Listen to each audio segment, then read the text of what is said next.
നമസ്കാരം. 9 മണി വാർത്തയിലേക്ക് എല്ലാ പ്രേക്ഷകർക്കും സ്വാഗതം. ആദ്യം നോക്കാം വാർത്തകൾ ഇതുവരെ വേഗത്തിൽ.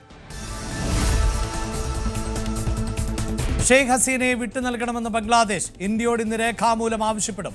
ബംഗ്ലാദേശിന്റെ താൽപര്യത്തോട് പ്രതിബദ്ധതയുണ്ട് എന്ന് ഇന്ത്യ. വധശിക്ഷയ്ക്കെതിരായ അവാമി ലീഗ് പ്രതിഷേധത്തിൽ പരക്കെ അക്രമം. ഡൽഹി ഭീകരർ ആസൂത്രണം ചെയ്തത് ഹമാസ് മോഡൽ ആക്രമണം. പദ്ധതിയിട്ടത് ഡ്രോൺ ആക്രമണത്തിന്. ചെറു റോക്കറ്റുകൾ നിർമ്മിക്കാൻ ശ്രമിച്ചു. അറസ്റ്റിലായ ഷഹീൻ തുർക്കി സന്ദർശിച്ചിരുന്നതായും NIA. ബീഹാറിൽ ഇന്ന് NDA നിയമസഭാ കക്ഷിയോഗം. നിതീഷ് കുമാറിനെ നേതാവായി തെരഞ്ഞെടുക്കും. സത്യപ്രതിജ്ഞ വ്യാഴാഴ്ച. കുടുംബ പ്രശ്നം പരിഹരിക്കപ്പെടുമെന്ന് നിയുക്ത MLA മാരോട് ലാലു. സമഗ്ര വോട്ടർ പട്ടിക പരിഷ്കരണത്തിനെതിരെ സംസ്ഥാന സർക്കാർ സുപ്രീം കോടതിയിൽ. തദ്ദേശ തെരഞ്ഞെടുപ്പ് പൂർത്തിയാകും വരെ SIR തടയണമെന്ന ആവശ്യം.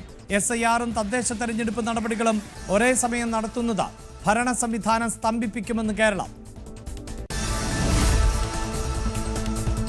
ശശി തരൂരിനെതിരെ ആഞ്ഞടിച്ച് MM ഹസൻ. തരൂർ നടത്തുന്നത് പാർട്ടി വിടുന്നതിനേക്കാൾ ഗുരുതരമായ തെറ്റ്. സ്വതന്ത്ര നിലപാട് സ്വീകരിക്കണമെങ്കിൽ പ്രവർത്തക സമിതിയിൽ നിന്ന് അംഗത്വം രാജിവെക്കണം. തരൂരിനെതിരെ നടപടി തീരുമാനിക്കേണ്ടത് ദേശീയ നേതൃത്വമെന്നും ഹസൻ ന്യൂസ് 18നോട്.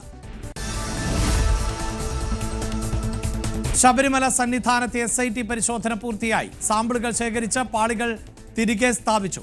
ദേവസ്വം ബോർഡ് മുൻ സെക്രട്ടറി S ജയശ്രീയുടെ മുൻകൂർ ജാമ്യാപേക്ഷ ഹൈക്കോടതി ഇന്ന് പരിഗണിക്കും. ജാമ്യാപേക്ഷയെ എതിർക്കാൻ SIT. ഗാസ സമാധാന പദ്ധതിക്ക് ഐക്യരാഷ്ട്രസഭയുടെ അംഗീകാരം. 13 രാജ്യങ്ങൾ പിന്തുണച്ചു. വോട്ടെടുപ്പിൽ വിട്ടുനിന്ന റഷ്യയും ചൈനയും. ഹമാസിനെ നിരായുധീകരിക്കും. സമാധാന പാലനത്തിന് അന്താരാഷ്ട്ര സൈന്യം. 9 മണി വാർത്തയിലേക്ക് വിശദമായി കടക്കുമ്പോൾ, വധശിക്ഷയ്ക്ക് വിധിക്കപ്പെട്ട ഷെയ്ഖ് ഹസീനയെ വിട്ടുകൊടുക്കുന്ന വിഷയത്തിൽ ഇന്ത്യക്ക് മുന്നറിയിപ്പുമായി ബംഗ്ലാദേശ്. ഷെയ്ഖ് ഹസീനയെ വിട്ടു നൽകിയില്ല എങ്കിൽ ഇന്ത്യയോടുള്ള ഇടപെടൽ സൗഹൃദപരമാകില്ല എന്നാണ് ബംഗ്ലാദേശിന്റെ നിലപാട്. ബംഗ്ലാദേശ് ജനതയുടെ താൽപ്പര്യങ്ങൾ പരിഗണിച്ചുള്ള നിലപാട് സ്വീകരിക്കുമെന്നാണ് ഇന്ത്യയുടെ പ്രതികരണം. എന്നാൽ ബംഗ്ലാദേശ് ഇടക്കാല സർക്കാരിനും ICTക്കും എതിരെ കനത്ത ആരോപണങ്ങളുമായി ഷെയ്ഖ് ഹസീന രംഗത്തെത്തി. വാർത്തയുടെ വിശദാംശങ്ങളുമായി ഇന്റർനാഷണൽ ഡെസ്കിൽ നിന്ന് അഭിലാഷ് രാധാകൃഷ്ണനാണ് ചേരുന്നത്. അഭിലാഷ്, അതിർത്തി രാജ്യത്ത് വലിയ തോതിലുള്ള പ്രതിഷേധങ്ങൾ ഉയരുന്നുണ്ട്. ഷെയ്ഖ് ഹസീനയ്ക്ക് വധശിക്ഷ വിധിക്കപ്പെട്ടതിന് ശേഷം അവിടെ കലാപകലുഷിതമാകുന്ന ഒരു സാഹചര്യം രൂപപ്പെടുന്നുണ്ട്. ഒപ്പം ഹസീനയെ വിട്ടു നൽകണമെന്ന ബംഗ്ലാദേശിന്റെ ആവശ്യം. എങ്ങനെയാണ് കേന്ദ്ര സർക്കാർ ഈ സാഹചര്യങ്ങളെ നിരീക്ഷിക്കുന്നത്? അഭിലാഷ്, കഴിഞ്ഞ ഓഗസ്റ്റ് 24-ലാണ്, അതായത് 2024 ഓഗസ്റ്റ് 24-ലാണ് ഷെയ്ഖ് ഹസീന ഇന്ത്യയിലേക്ക് അഭയം തേടി എത്തുന്നത്. അവിടെ ബംഗ്ലാദേശിൽ അതുമായി ബന്ധപ്പെട്ട് കഴിഞ്ഞ ഈ ജൂലൈ ഓഗസ്റ്റ് മാസങ്ങളിൽ വലിയ രീതിയിലുള്ള പ്രക്ഷോഭങ്ങൾ ഉണ്ടാകുന്നു. 834ഓളം പേർ കൊല്ലപ്പെടുന്നു. അപ്പോൾ ഈ കൊലകൾക്ക് പിന്നിൽ, ഈ കൊലപാതകങ്ങൾക്ക് പിന്നിൽ, ആളുകൾ മരിച്ചതിന് പിന്നിൽ സർക്കാരാണ് പിന്നിലെന്നും, അതുപോലെ ഇത്തരത്തിലൊരു കൊലപാതകങ്ങൾ, അതായത് സർക്കാരിനെതിരെ സമരം ചെയ്തവരെ വധിക്കാനായിട്ട്, അവർക്കെതിരെ ആക്രമണം നടത്താനായിട്ട് സർക്കാർ ഉത്തരവിട്ടു. ഇത്തരം ക്രൂരമായ നടപടികൾ ചെയ്തവർക്കെതിരെ നിയമപരമായിട്ടുള്ള നടപടികൾ സ്വീകരിച്ചില്ല തുടങ്ങിയിട്ടുള്ള കുറ്റങ്ങൾ ചുമത്തിയിട്ടാണ് ഇപ്പോൾ ഷെയ്ഖ് ഹസീനയ്ക്കെതിരെ അവിടുത്തെ ഇന്റർനാഷണൽ ക്രൈം ട്രിബ്യൂണൽ ഒരു വധശിക്ഷ വിധിച്ചിരിക്കുന്നത്. എന്നാൽ കഴിഞ്ഞ ഒരു വർഷമായി ഇന്ത്യയിൽ താമസിക്കുന്ന ഷെയ്ഖ് ഹസീന, ഇന്ത്യയിൽ അഭയം തേടിയിരിക്കുന്ന ഷെയ്ഖ് ഹസീനയെ തിരിച്ച് ബംഗ്ലാദേശിന് വിട്ടു നൽകണമെന്നുള്ളതാണ് ബംഗ്ലാദേശിന്റെ ആവശ്യം. ഇന്നലെ വധശിക്ഷ വിധിച്ചതിന് പിന്നാലെയാണ് ഇത്തരമൊരു ആവശ്യം ഉന്നയിച്ചുകൊണ്ട്, ആവശ്യം ശക്തമാക്കിക്കൊണ്ട് ബംഗ്ലാദേശ് ഇന്ത്യയെ സമീപിച്ചിരിക്കുന്നത്. കഴിഞ്ഞ കുറച്ച് കാലങ്ങളായിട്ട് തന്നെ ബംഗ്ലാദേശിന്റെ ആവശ്യമാണ് ഷെയ്ഖ് ഹസീനയെ തിരിച്ചു നൽകണമെന്ന്. പക്ഷേ ഇന്ത്യ അതിനെ ചെവിക്കൊണ്ടിട്ടില്ല. ഇപ്പോഴും അതേ നിലപാട് തന്നെയാണ് ഇന്ത്യ സ്വീകരിക്കുന്നത്. ഷെയ്ഖ് ഹസീനയെ തിരിച്ചു നൽകണമെന്നുള്ള ആവശ്യത്തിനോട് ഇന്ത്യ പ്രതികരിച്ചത് ഇങ്ങനെയാണ്: ബംഗ്ലാദേശിൻ്റെ ജനങ്ങളുടെ താല്പര്യം അനുസരിച്ചുള്ള നിലപാടായിരിക്കും ഇന്ത്യ സ്വീകരിക്കുക. അതുപോലെ അവിടുത്തെ ICTയുടെ വധശിക്ഷ, അവരുടെ വിധി, അത് ശ്രദ്ധയോടെ നോട്ട് ചെയ്തിട്ടുണ്ട്. കൂടുതൽ പ്രതികരണങ്ങൾ ഇതിന് ശേഷം വരുന്ന മണിക്കൂറുകളിൽ സാഹചര്യം വിലയിരുത്തിയ ശേഷമാകുമെന്നുള്ള ഒരു നിലപാടിലാണ് ഇന്ത്യ നിൽക്കുന്നത്. എന്നാൽ ബംഗ്ലാദേശ് ഇതിൽ കുറച്ചുകൂടെ കടുത്ത നിലപാടുകളാണ് സ്വീകരിക്കുന്നത്. ഇന്ത്യയോട് അഭ്യർത്ഥിക്കുകയാണ് ഷെയ്ഖ് ഹസീന അവർ രാജ്യത്ത് ബംഗ്ലാദേശിൽ അവർക്കെതിരെ വധശിക്ഷ വിധിച്ചിരിക്കുകയാണ്. അതുകൊണ്ട് തന്നെ ആ നിയമം നടപ്പിലാക്കാൻ, ആ നീതി നടപ്പിലാക്കാൻ ഇന്ത്യ ഒപ്പം നിൽക്കണം, ഷെയ്ഖ് ഹസീനയെ വിട്ടു നൽകണം എന്നുള്ളൊരു നിലപാടാണ് ബംഗ്ലാദേശ് പറയുന്നത്. ഇന്ത്യ വിട്ടു നൽകാൻ തയ്യാറായില്ലെങ്കിൽ ഇതുവരെയുള്ള സൗഹൃദപരമായിട്ടുള്ള നിലപാടായിരിക്കില്ല ഇനി അങ്ങോട്ട് ഇന്ത്യയോട് ബംഗ്ലാദേശ് സ്വീകരിക്കുക എന്നുള്ളൊരു നിലപാടാണ് ബംഗ്ലാദേശ് അറിയിച്ചിരിക്കുന്നത്. ഇന്ന് എന്തായാലും ബംഗ്ലാദേശ് ഒരു അപേക്ഷ ഇന്ത്യക്ക് ഇന്ന് തന്നെ കൈമാറും. ഇത്തരത്തിൽ ഷെയ്ഖ് ഹസീനയെ തിരിച്ചു നൽകണം. അതുമായി ബന്ധപ്പെട്ട് ബംഗ്ലാദേശിന് വിശദീകരണങ്ങൾ ഉണ്ടാകും. ആ വിശദീകരണങ്ങളെല്ലാം അടങ്ങിയ കുറിപ്പായിരിക്കും, കത്തായിരിക്കും ഇന്ത്യക്ക് നൽകുക. അതിനുശേഷം ഒരുപക്ഷെ ഇന്ത്യയുടെ ഒരു മറുപടിയും കത്തിൽ ഉണ്ടാകുമെന്നുള്ളതാണ് നമ്മൾ പ്രതീക്ഷിക്കുന്നത്. എന്തായാലും ഇന്ത്യയുടെ മറുപടി കത്തിൽ ഷെയ്ഖ് ഹസീനയെ വിട്ടു നൽകുന്ന ഒരു ഉത്തരവും ഉണ്ടാകില്ല, അല്ലെങ്കിൽ അത്തരത്തിലൊരു നടപടിയും ഇന്ത്യയുടെ ഭാഗത്തുനിന്ന് ഉണ്ടാകില്ല എന്നാണ് നമുക്ക് ഇപ്പോൾ കരുതേണ്ടത്. കാരണം ഇന്ത്യ സംരക്ഷിക്കുന്ന ഒരു നേതാവാണ് ഷെയ്ഖ് ഹസീന.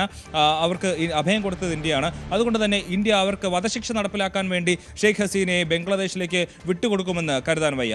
യെസ്, അതായത് അഭിലാഷ് 2013 ജനുവരി 28 ഇന്ത്യയും ബംഗ്ലാദേശും തമ്മിൽ ഉടമ്പടി, അതായത് കുറ്റവാളികളെ പരസ്പരം കൈമാറണം എന്ന ഉടമ്പടിയിലേക്ക് എത്തിയിട്ടുള്ളത്. പക്ഷേ അഭിലാഷ്, ഈ വിധി വന്നതിന് തൊട്ടു പിന്നാലെ ഷെയ്ഖ് ഹസീനയുടെ ഒരു പ്രതികരണം ഉണ്ടാകുന്നത് ഞാൻ ഈ വിധിയൊന്നും ശ്രദ്ധിക്കുന്നേ ഇല്ല എന്നാണ്.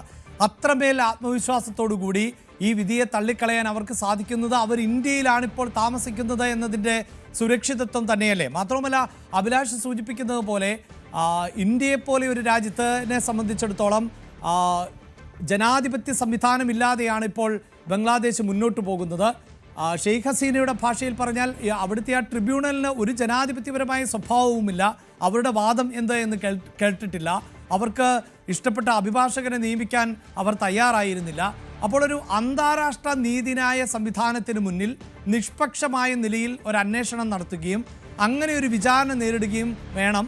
ആ വിചാരണയെ നേരിടാൻ താൻ ഒരുക്കമാണ് എന്നാണ് ഷെയ്ഖ് ഹസീന പറയുന്നത്.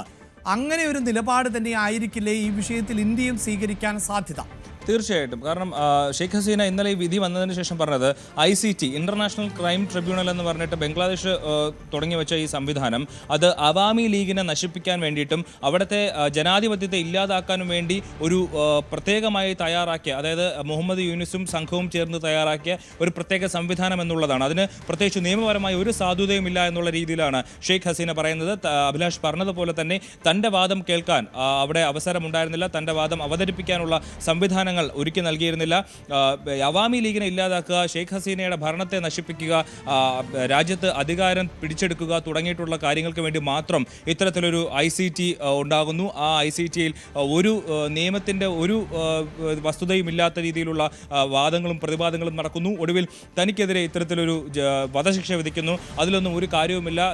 നിയമപരമായി നീതിന്യായ വ്യവസ്ഥയിലൂടെ മുന്നോട്ട് പോയാൽ താൻ അവിടെ അത്തരം അവിടെ നിയമപരമായിട്ടുള്ള കാര്യങ്ങളിൽ ഇടപെടും, അതിൽ തൻ്റെ വാദം പറയും. അതിനുശേഷം എന്താണോ അതിൻ്റെ വിധി അതനുസരിച്ച് പ്രവർത്തിക്കും. അല്ലാണ്ട് മുഹമ്മദ് യൂനിസും സംഘവും നയിക്കുന്ന അവർക്ക് താല്പര്യമുള്ള രീതിയിൽ ഒരു വിധി പുറപ്പെടുവിച്ചാൽ ആ വിധിയൊന്നും അംഗീകരിക്കാൻ തനിക്ക് കഴിയില്ല എന്നുള്ളതാണ് ഷെയ്ഖ് ഹസീന പറയുന്നത്. അതുപോലെ തന്നെ അവാമി ലീഗിൻ്റെ, ബംഗ്ലാദേശിലെ അവാമി ലീഗിൻ്റെ നിലപാടും ഇത് തന്നെയാണ്. വധശിക്ഷ അതായത് ഈ വിധി പുറപ്പെടുവിക്കും എന്ന് തിരിച്ചറിഞ്ഞ നാൾ മുതൽ തന്നെ ഏതാണ്ട് നവംബർ 10 മുതൽ തന്നെ അവാമി ലീഗിൻ്റെ നേതൃത്വത്തിൽ ബംഗ്ലാദേശിൽ വലിയ രീതിയിലുള്ള പ്രതിഷേധങ്ങളും പ്രക്ഷോഭങ്ങളും നടക്കുന്നുണ്ട്. നിരവധി അക്രമ സംഭവങ്ങൾ അവിടെ ഉണ്ടാവുന്നുണ്ട്. അതുപോലെ തന്നെ അവാമി ലീഗും ഷെയ്ഖ് ഹസീനെ അംഗീകരിച്ചുകൊണ്ട്, ഷെയ്ഖ് ഹസീനെ സപ്പോർട്ട് ചെയ്തുകൊണ്ട് രംഗത്തെത്തുന്ന ഒരു കാഴ്ച നമ്മൾ കാണുന്നുണ്ട്. ഈ വിധി വന്നതിന് ശേഷം തന്നെ ICTയെ തള്ളിക്കൊണ്ട് മുഹമ്മദ് യൂനിസിനെ, ബംഗ്ലാദേശിൻ്റെ ഇടക്കാല സർക്കാരിനെ നയിക്കുന്ന മുഹമ്മദ് യൂനിസിനെ അടക്കം തള്ളി പറഞ്ഞുകൊണ്ട് അവാമി ലീഗ് രംഗത്തെത്തിയ ഒരു സാഹചര്യമുണ്ട്. അങ്ങനെ ഷെയ്ഖ് ഹസീനയ്ക്ക് സപ്പോർട്ട് ചെയ്തിട്ടുള്ള ആൾക്കാരും ബംഗ്ലാദേശിൽ ഇപ്പോൾ വലിയ രീതിയിൽ പ്രതിഷേധങ്ങളൊക്കെ നടത്തുന്ന ഒരു സാഹചര്യമുണ്ട്. മാത്രമല്ല ബംഗ്ലാദേശിലെ ഇപ്പോഴത്തെ സർക്കാരിനെ, ഇടക്കാല സർക്കാരിനെതിരെ വലിയൊരു ആരോപണം ഷെയ്ഖ് ഹസീന ഉന്നയിച്ചത് അവിടെ ജെയ്ഷെ മുഹമ്മദും ലഷ്കർ-ഇ തോയ്ബയും അടക്കമുള്ള ഭീകര സംഘങ്ങൾ ബംഗ്ലാദേശിന്റെ ഭരണത്തിൽ പിടിമുറുക്കി കഴിഞ്ഞു എന്നുള്ള വളരെ ഗുരുതരമായ ആരോപണമാണ് ഉന്നയിച്ചിരിക്കുന്നത്. ഭീകരവാദികളാണ് ഇപ്പോൾ ബംഗ്ലാദേശിന്റെ ഭരണത്തെ മുന്നോട്ട് നയിക്കുന്നത്, അവർക്ക് കുടപിടിക്കുന്നതാണ് മുഹമ്മദ് യൂനിസ്. അതുകൊണ്ട് തന്നെ ആ മുഹമ്മദ് യൂനിസ് നയിക്കുന്ന, അല്ലെങ്കിൽ അവരുടെ ഇഷ്ടത്തിനൊത്ത് തുള്ളുന്ന ICTയുടെ വിധി, അത് വധശിക്ഷയാണെങ്കിലും എന്താണെങ്കിലും അതിനെ അംഗീകരിക്കാൻ താൻ ഒരുക്കമല്ല എന്നുള്ള ശക്തമായ നിലപാടാണ് ഇന്നലെ ഇന്ത്യയിൽ ഇരുന്നു കൊണ്ട് ഷെയ്ഖ് ഹസീന പങ്കുവച്ചത്. എന്തായാലും ഇക്കാര്യത്തിൽ ബംഗ്ലാദേശ് ഇനിയിപ്പോൾ ഇന്ത്യക്ക് കൊടുക്കുന്ന കത്തും അതിനനുസരിച്ച് ഇന്ത്യയും ബംഗ്ലാദേശുമായിട്ടുള്ള ഒരു പ്രശ്നമായി ഇതൊരു പക്ഷേ വിപുലീകരിക്കാൻ അല്ലെങ്കിൽ വികസിക്കാൻ ഒരു സാധ്യതയുണ്ട്. കാരണം ബംഗ്ലാദേശ് ഇപ്പോൾ തന്നെ ഒരു മുന്നറിയിപ്പ് നൽകിയിരിക്കുകയാണ്. ഇന്ത്യ ശക്തമായ നിലപാട്, അതായത് ബംഗ്ലാദേശിന്റെ ആവശ്യമനുസരിച്ച് ഷെയ്ഖ് ഹസീനയെ വിട്ടു നൽകിയില്ലെങ്കിൽ തുടർ നടപടികൾ അതിശക്തമായ രീതിയിലായിരിക്കും. അത്തരം പ്രതികരണങ്ങൾ വരുമ്പോൾ പോലും അഭിലാഷ്, ബംഗ്ലാദേശ് എന്നത് ഇന്ത്യയെ സംബന്ധിച്ചിടത്തോളം നമുക്കറിയാമല്ലോ, ബംഗ്ലാദേശ് എന്ന രാജ്യം രൂപീകരിക്കപ്പെടുന്നത് തന്നെ ഇന്ത്യയുടെ സഹായത്തോടു കൂടിയാണ്. ഇന്ത്യയാണ് ആ രാജ്യത്തിൻ്റെ പിതൃത്വത്തിൻ്റെ പ്രധാനപ്പെട്ട കാരണം എന്ന് നമുക്കറിയാം. ഇപ്പോഴും ബംഗ്ലാദേശ് അങ്ങനെ വലിയൊരു സാമ്പത്തിക സൈനിക ശക്തിയൊന്നുമല്ല. ബംഗ്ലാദേശിനെ പോലെയുള്ള ഒരു രാജ്യം എന്തു ഭീഷണി മുഴക്കിയാലും അത് ഇന്ത്യയെപ്പോലൊരു രാജ്യത്തിനെ സംബന്ധിച്ചിടത്തോളം മുഖവിലയ്ക്കെടുക്കേണ്ട ഒന്നുപോലുമല്ല. അതാണ് ബംഗ്ലാദേശിൻ്റെ ഇപ്പോഴത്തെ ഒരു അവസ്ഥ. അവിടെ കൃത്യമായ ഒരു ഭരണ സംവിധാനമില്ല. അവിടെ മുഹമ്മദ് യൂനിസിൻ്റെ നേതൃത്വത്തിലുള്ള ഒരു ഇടക്കാല സർക്കാരാണ്. ബംഗ്ലാദേശ് തന്നെ വലിയ തോതിൽ ആഭ്യന്തരമായ പ്രതിസന്ധി നേരിടുകയാണ്. മുഹമ്മദ് യൂനിസ് സർക്കാരിൻ്റെ മുറുക്കുമുഷ്ടിയാണ് ഇപ്പോൾ നടന്നുകൊണ്ടിരിക്കുന്നത് എന്നതാണല്ലോ അവാമി ലീഗിൻ്റെ പ്രതികരണം. അപ്പോൾ അവാമി ലീഗ് തന്നെ വലിയ പ്രതിഷേധത്തിലാണ്. അവിടെ ആഭ്യന്തര സംഘർഷം, കലാപമൊക്കെ ഉടലെടുക്കുന്നൊരു സാഹചര്യമുണ്ട്. അതിനപ്പുറം ഇന്ത്യയെ സംബന്ധിച്ചിടത്തോളം ഈ അതിർത്തി പ്രദേശങ്ങൾ എന്നത് പ്രധാനപ്പെട്ടതായി മാറുന്നുണ്ടോ? അതിർത്തിയിൽ ഈ സംഘർഷ സാധ്യത ഇന്ത്യ കണക്കിലെടുക്കുന്നുണ്ടോ? അവിടെ സുരക്ഷയടക്കം വർദ്ധിപ്പിക്കുന്നുണ്ടോ അഭിലാഷ്? അഭിലാഷ്, ഈ കാര്യത്തിൽ ഒരു പ്രധാനപ്പെട്ട കാര്യം ഇന്ത്യയുടെ പ്രതികരണം നമ്മൾ ശ്രദ്ധിക്കണം.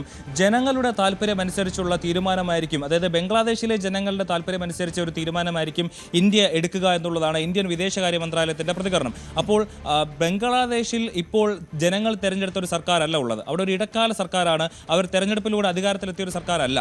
അതുകൊണ്ട് തന്നെ ഇന്ത്യയുടെ ആ ഒരു മറുപടി അല്ലെങ്കിൽ ആ ഒരു പ്രതികരണം എന്ന് പറയുന്നത് അത് വളരെ സസൂക്ഷ്മം നമ്മൾ നിരീക്ഷിച്ചാൽ മനസ്സിലാകും. ഇപ്പോഴത്തെ സർക്കാരിന് അല്ലെങ്കിൽ ഇപ്പോഴത്തെ ഇടക്കാല സർക്കാരിന് അനുകൂലമായിട്ടൊരു നിലപാടായിരിക്കില്ല ഇന്ത്യ എടുക്കുക എന്നുള്ള കാര്യത്തിൽ നമുക്കൊരു സൂചന ഈ പ്രതികരണത്തിൽ നിന്ന് ലഭിക്കുന്നുണ്ട്. പിന്നെ മാത്രമല്ല, ഈ ബംഗ്ലാദേശിന്റെ സ്വാതന്ത്ര്യവുമായി ബന്ധപ്പെട്ട് 1971 ബംഗ്ലാദേശ് സ്വാതന്ത്ര്യം നേടുന്നത് ഇന്ത്യയുടെ ഇടപെടൽ മൂലമാണ്. അപ്പോൾ അന്ന് ആ സ്വാതന്ത്ര്യ സമരത്തിന് ഒപ്പം നിന്ന് ആളുകളുടെ കുടുംബാംഗങ്ങൾക്ക് റിസർവേഷനുമായി ബന്ധപ്പെട്ടുള്ള പ്രശ്നങ്ങളുമാണ്, സംഘർഷങ്ങളാണ് പിന്നീട് ഇപ്പോൾ ഇത്തരത്തിൽ കഴിഞ്ഞ ഓഗസ്റ്റിലും ജൂലൈ ഓഗസ്റ്റ് മാസങ്ങളിൽ ബംഗ്ലാദേശിൽ വലിയ രീതിയിലുള്ള ഒരു കലാപം പൊട്ടിപ്പുറപ്പെടുന്നതും അതിനുശേഷം സർക്കാർ അസ്ഥിരപ്പെട്ട് ഷെയ്ഖ് ഹസീനയ്ക്ക് രാജ്യം വിട്ടു പോകേണ്ടി വന്നതും. ഇപ്പോൾ ഈ ഒരു സാഹചര്യത്തിൽ തന്നെ ഇന്ത്യയുമായി 4000-ഓളം കിലോമീറ്റർ ബോർഡർ ഉള്ള രാജ്യമാണ് ബംഗ്ലാദേശ് എന്ന് പറയുന്നത്. അപ്പോൾ ഈ ഒരു സാഹചര്യത്തിൽ ഈ ഇന്ത്യക്കെതിരെ സൗഹൃദപരമല്ലാത്ത നിലപാട് ബംഗ്ലാദേശ് സ്വീകരിക്കുമെന്നുള്ളൊരു പശ്ചാത്തലത്തിൽ ആ സാഹചര്യത്തിൽ ആ പ്രദേശത്തു കൂടി ഇന്ത്യയുടെ വലിയ രീതിയിലുള്ള നിരീക്ഷണങ്ങൾ ശക്തിപ്പെടുത്തുമെന്നുള്ളത് ഉറപ്പാണ്. കാരണം അവിടെ നിന്നുള്ള ആളുകൾ ഇങ്ങോട്ട് കടന്നു കയറാനൊക്കെ ഉള്ള ഒരു സാധ്യതയുണ്ട്. മാത്രമല്ല, ഇതിൽ നമുക്കൊന്ന് പരന്ന് വായിച്ചാൽ കഴിഞ്ഞ ഒക്ടോബർ 31 ലഷ്കർ ഇ തോയ്ബയുടെ ഒരു നേതാവ് പറയുന്നുണ്ടായിരുന്നു, ബംഗ്ലാദേശിൽ ഇരുന്നു കൊണ്ട് ലഷ്കർ ഇ തോയ്ബയുടെ പ്രധാനപ്പെട്ട നേതാവ് ഇന്ത്യക്കകത്ത് ഭീകരപ്രവർത്തനങ്ങൾ നടത്തുന്നതിനുള്ള പദ്ധതികൾ ഇടുന്നുവെന്ന് ഈ ലഷ്കർ ഇ തോയ്ബയുടെ ഒരു കമാൻഡർ കഴിഞ്ഞ 31 പറഞ്ഞിരുന്നു. അതും ഇതൊക്കെ കൂട്ടി വായിക്കുമ്പോൾ മാത്രമല്ല, ഷെയ്ഖ് ഹസീന പറഞ്ഞ ഒരു പ്രധാനപ്പെട്ട കാര്യം കൂടിയുണ്ട്. ലഷ്കർ ഇ തോയ്ബയുടെ ആളുകൾ അവിടെ ഭരണം പിടിച്ചു കഴിഞ്ഞു, ഭരണത്തിൽ പിടിമുറുക്കിയിട്ടുണ്ട് എന്ന് തുടങ്ങിയിട്ടുള്ള കാര്യങ്ങൾ ഷെയ്ഖ് ഹസീന കൂടെ പറഞ്ഞ ഒരു സാഹചര്യമുണ്ട്. അതുകൊണ്ട് തന്നെ ഇപ്പോഴത്തെ സ്ഥിതിവിശേഷത്തിൽ ഇന്ത്യ വലിയ രീതിയിലുള്ള നിരീക്ഷണങ്ങളും കർശനമായ സുരക്ഷാ സംവിധാനങ്ങളും ബംഗ്ലാദേശ് അതിർത്തിയിൽ കൂടെ ഒരുക്കുമെന്നുള്ളത് ഉറപ്പാണ്. നിലവിലെ സാഹചര്യത്തിൽ എന്തായാലും ഷെയ്ഖ് ഹസീനയെ ഇന്ത്യ വിട്ടു നൽകില്ല എന്ന് വേണം നമുക്ക് അനുമാനിക്കാൻ. അത് അഭിലാഷ് സൂചിപ്പിച്ചതുപോലെ ഇന്ത്യയുടെ പ്രതികരണം എന്നത് ബംഗ്ലാദേശിലെ ജനങ്ങളുടെ താല്പര്യത്തിനനുസരിച്ച് പ്രവർത്തിക്കും എന്നുള്ളതാണ്. ജനങ്ങളുടെ താല്പര്യം എന്ന് പറയുമ്പോൾ ഇപ്പോൾ ഒരു ജനങ്ങളാൽ തെരഞ്ഞെടുക്കപ്പെട്ട സർക്കാരോ ഭരണകൂടമോ അല്ല അവിടെയുള്ളത്. അതുകൊണ്ട് തന്നെ ഈ ഭരണകൂടത്തെ ജനതാല്പര്യാർത്ഥമുള്ള ഒരു ഭരണ സംവിധാനമായി കണക്കാക്കുന്നില്ല ഇന്ത്യ എന്ന് വേണം മനസ്സിലാക്കാൻ. അതുമാത്രവുമല്ല, ഇന്ത്യക്ക് അനുകൂലമാകുന്ന നിലപാടുകൾ എല്ലാ കാലവും സ്വീകരിച്ചിട്ടുള്ള ആളാണ് ഷെയ്ഖ് ഹസീന. പ്രത്യേകിച്ച് ഇസ്ലാമിക റിപ്പബ്ലിക്കായിട്ടുള്ള മറ്റ് രാജ്യങ്ങൾ ഇന്ത്യയോട് പുലർത്തുന്ന സമീപനം അല്ല ഷെയ്ഖ് ഹസീന തുടക്കം മുതൽ സ്വീകരിച്ചിട്ടുള്ളത്. അതിന് വൈകാരികമായൊരു കാരണം കൂടിയുണ്ട്. ഷെയ്ഖ് ഹസീനയുടെ പിതാവ് മരണപ്പെടുമ്പോൾ 1975 ഷെയ്ഖ് ഹസീനയ്ക്കും സഹോദരിക്കും അഭയം നൽകിയത് ഇന്ത്യയാണ്. പിന്നീടാണ് അവാമി ലീഗിൻ്റെ നേതാവായി ഷെയ്ഖ് ഹസീനയ്ക്ക് ബംഗ്ലാദേശിലേക്ക് തിരികെ പോകാനും അവിടെ അധികാരത്തിലേറാനും സാധിച്ചത്. പിന്നീട് എക്കാലവും ഇന്ത്യയുമായി ഏറ്റവും അടുത്ത ബന്ധം പുലർത്തുന്നു. ഇപ്പോൾ ഷെയ്ഖ് ഹസീനയ്ക്ക് വധശിക്ഷ വിധിക്കുന്ന തരത്തിലേക്ക് അവിടെ ഒരു സാഹചര്യം സൃഷ്ടിക്കുമ്പോൾ അതിൽ ഇന്ത്യാവിരുദ്ധ ശക്തികളുടെ സ്വാധീനമുണ്ട് എന്നും ഇന്ത്യക്ക് അനുകൂലമാകുന്ന അനുകൂലമാകുന്ന നിലപാട് ഷെയ്ഖ് ഹസീന സ്വീകരിക്കുന്നതിൻ്റെ കൂടി ഭാഗമായാണ് ഷെയ്ഖ് ഹസീനയ്ക്ക് വധശിക്ഷ വിധിക്കുന്നത് എന്നുമുള്ളതാണ് ഇന്ത്യയുടെ നിരീക്ഷണം എന്ന് വേണം നമുക്ക് മനസ്സിലാക്കാൻ. അതുകൊണ്ട് തന്നെ BJP സർക്കാരാണ് ഇപ്പോൾ കേന്ദ്രത്തിൽ അധികാരത്തിലും ഇരിക്കുന്നത്. നിലവിലെ രാഷ്ട്രീയ സാഹചര്യങ്ങൾ പരിശോധിക്കുമ്പോൾ ഷെയ്ഖ് ഹസീനയ്ക്ക് പകരം മറ്റൊരാൾ ബംഗ്ലാദേശിൽ അധികാരത്തിലേറിയാൽ പോലും അത് ഇന്ത്യയെ പോലുള്ള ഒരു രാജ്യവുമായി അത്ര സൗഹൃദത്തിൽ മുന്നോട്ട് പോകുമെന്ന് കണക്കാക്കാൻ പറ്റില്ല. അതുകൊണ്ട് തന്നെ ഷെയ്ഖ് ഹസീനയെ പോലെയുള്ള ഒരു നേതാവിനെ ഒരിക്കലും ഇന്ത്യ നിലവിലെ സാഹചര്യത്തിൽ വിട്ടു നൽകുമെന്ന് നമുക്ക് അനുമാനിക്കാനാവില്ല. ഇനി മറ്റൊരു പ്രധാനപ്പെട്ട വാർത്തയിലേക്ക് പോകുന്നത് ഗാസയിലേക്കാണ്. ഗാസയിലെ സമാധാന നീക്കങ്ങളുടെ ഭാഗമായി അമേരിക്ക ഒരു ഉടമ്പടി അല്ലെങ്കിൽ നിർദ്ദേശങ്ങൾ 20 നിർദ്ദേശങ്ങൾ തയ്യാറാക്കി വെച്ചിരുന്നു. ആ സമാധാന പദ്ധതിക്ക് ഇപ്പോൾ ഐക്യരാഷ്ട്രസഭ അംഗീകാരം നൽകിയിരിക്കുകയാണ്. ഐക്യരാഷ്ട്രസഭ സുരക്ഷാ കൗൺസിലിലെ 13 രാജ്യങ്ങൾ ആണ് ഈ നീക്കത്തെ പിന്തുണച്ചിട്ടുള്ളത്. അതേസമയം 2 രാജ്യങ്ങൾ ഇതിനെ പിന്തുണയ്ക്കുന്നു എന്നോ എതിർക്കുന്നു എന്നോ പറയാൻ സാധിക്കില്ല. റഷ്യയും ചൈനയും വോട്ടെടുപ്പിൽ നിന്ന് വിട്ടുനിൽക്കുകയാണ് ചെയ്തത്. ഒപ്പം എടുത്തു പറയേണ്ടത് മറ്റ് രാജ്യങ്ങളൊന്നും തന്നെ ഈ നീക്കത്തെ എതിർത്തില്ല എന്നുള്ളതാണ്. അതായത് 13 രാജ്യങ്ങൾ അംഗീകരിക്കുന്നു, 2 രാജ്യങ്ങൾ വിട്ടുനിൽക്കുന്നു. വേറെ ഏതെങ്കിലും ഒരു രാജ്യം ഈ സമാധാന നിർദ്ദേശങ്ങളെ എതിർത്തില്ല. വളരെ പ്രധാനപ്പെട്ട നിർദ്ദേശങ്ങൾ ആണ് അമേരിക്ക മുന്നോട്ട് വെച്ചിട്ടുള്ളത്. അതിൽ ഏറ്റവും പ്രധാനപ്പെട്ടത് എന്നത് ഗാസയുടെ പുനർനിർമ്മാണം തന്നെയാണ്.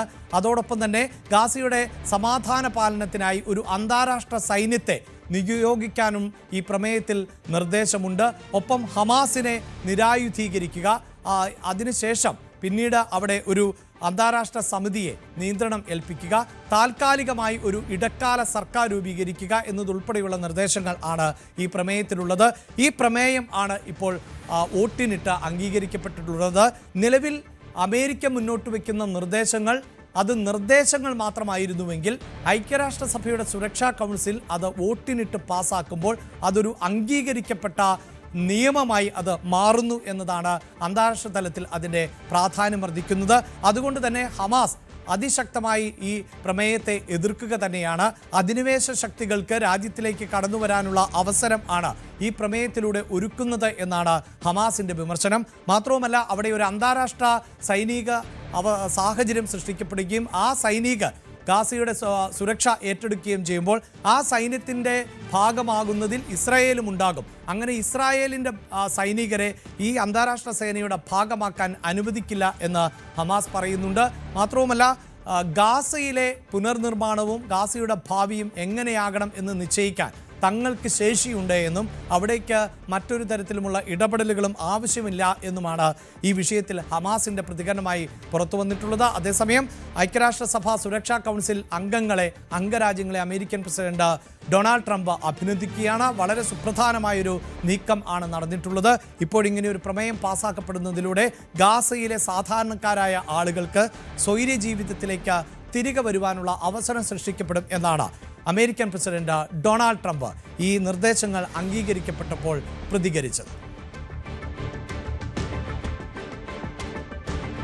മറ്റൊരു വാർത്തയും കൂട്ടിച്ചേർക്കാനുള്ളത് അമേരിക്കയുമായി ബന്ധപ്പെട്ട് തന്നെയാണ്. അമേരിക്കയിലേക്ക് സൗദി കിരീടാവകാശി മുഹമ്മദ് ബിൻ സൽമാൻ എത്തുകയാണ്. മുഹമ്മദ് ബിൻ സൽമാനെ സ്വീകരിക്കുന്നതിന് വേണ്ടിയുള്ള വിപുലമായ ഒരുക്കത്തിൽ ആണ് വാഷിംഗ്ടൺ. 2017 ശേഷം ആദ്യമായാണ് സൗദി കിരീടാവകാശി വാഷിംഗ്ടൺ സന്ദർശിക്കുന്നത്. വൈറ്റ് ഹൗസിന്റെ സൗത്ത് ലോണിൽ കിരീടാവകാശിക്ക് ഔദ്യോഗികമായി സ്വാഗത ചടങ്ങ് നൽകും.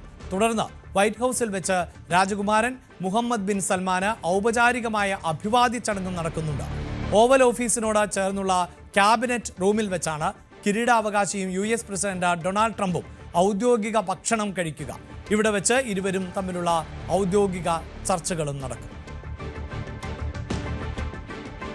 9 മണി വാർത്ത ഇനി ദേശീയ വാർത്തകളിലേക്ക് പോകുന്നു. അവിടെ ചെങ്കോട്ട സ്ഫോടനത്തിന് പിന്നിലെ ഡോക്ടർമാർ രാജ്യത്ത് പദ്ധതിയിട്ടിരുന്നത് ഹമാസ് മാതൃകയിലുള്ള ആക്രമണങ്ങൾ എന്നതാണ് ഏറ്റവും ഒടുവിലായി പുറത്തുവരുന്ന വിവരങ്ങൾ. അതായത് ഡ്രോൺ വഴിയുള്ള ആക്രമണം. അതിനിർണായകമായ കണ്ടെത്തലുകൾ ആണ് NIA നടത്തിയിട്ടുള്ളത്. കാശ്മീർ സ്വദേശികൾ പിടിയിലായതോടെ വെളിപ്പെടുന്നത് വൈറ്റ് കോളർ മൊഡ്യൂൾ ഭീകരരുടെ നടുക്കുന്ന പദ്ധതികൾ ആണ്.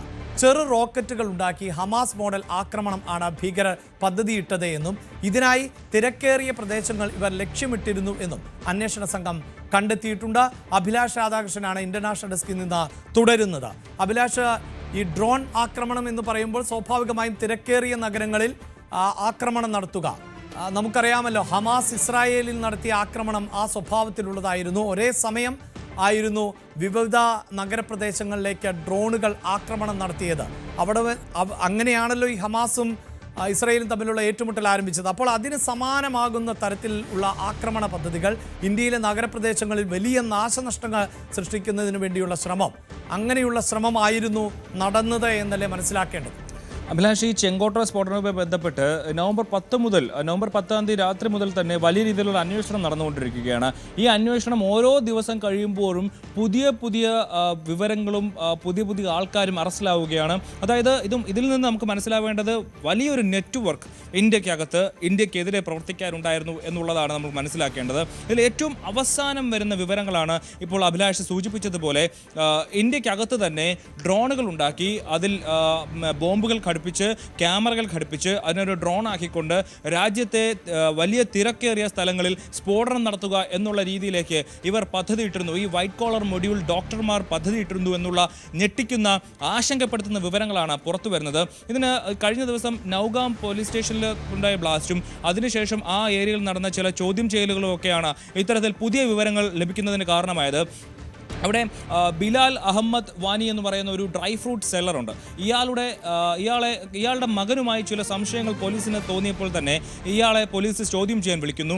ആ ചോദ്യം ചെയ്യലിൽ നിന്ന് ഒരുപാട് കാര്യങ്ങൾ വെളിപ്പെട്ടു. അതായത് ഇയാളുടെ മകന് ഇത്തരത്തിൽ ഈ ഒരു സ്ഫോടനവുമായി ബന്ധപ്പെട്ട് പങ്കുണ്ടെന്നുള്ള വിവരം ഈ അച്ഛൻ അറിയുന്നു. അതായത് ഈ ബിലാൽ അഹമ്മദ് വാനി അറിയുന്നു.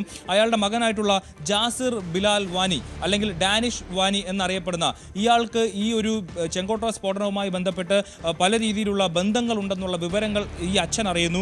ആ വിവരം അറിഞ്ഞ ഉടൻ തന്നെ അയാൾ സ്വയം തീ കൊളുത്തി വലിയ രീതിയിൽ പൊള്ളലേറ്റ് അവസാനം മരിക്കുന്ന സാഹചര്യം ഉണ്ടായി. അങ്ങനെ ഈ മകനെ അറസ്റ്റ് ചെയ്യുന്നു.